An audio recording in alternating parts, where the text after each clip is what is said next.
శ్రీవారి లడ్డూ ప్రసాదంలో వినియోగించిన కల్తీ నెయ్యి వ్యవహారంలో వైసీపీ నాయకులకు శిక్ష పడటం ఖాయమని తిరుపతి ఎమ్మెల్యే అరణి శ్రీనివాసులు అన్నారు.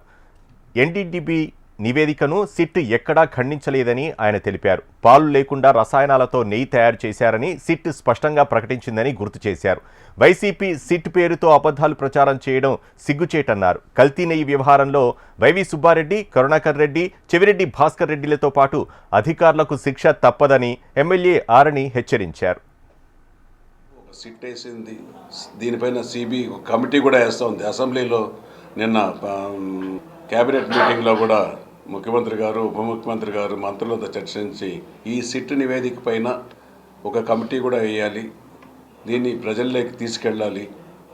సిట్ క్లియర్గా చెప్తా ఉంది, రసాయనాలతో కూడిన కెమికల్స్ కలిశాయి, నెయ్యి లాంటివి లేకుండానే 1,61,000 సర్వ్ చేస్తే 60 లక్షల కిలోల నెయ్యి కల్తీ నెయ్యి అనేసి తేలింది. డైరీల్లో ఉన్న వాళ్ళందరూ కూడా పాపాలు చేశారు, వాళ్ళందరినీ కూడా శిక్షిస్తారు. డైరీ యాజమాన్యాన్ని, ఇక్కడ దానికి సహకరించిన టీటీడీ తిరుమల దేవస్థానంలో పనిచేసిన వాళ్ళందరినీ కూడా సిట్ శిక్షిస్తుంది. దాంతోపాటు భగవంతుడు ఏడుకొండల వెంకటేశ్వర స్వామి ఖచ్చితంగా కూడా వాళ్లకు శిక్ష పడే విధంగా వాళ్ళకు తగిన శిక్ష వెంకటేశ్వర స్వామి కూడా ఖరారు చేస్తారనేసి కూడా ఈ సందర్భంగా తెలియజేసుకుంటూ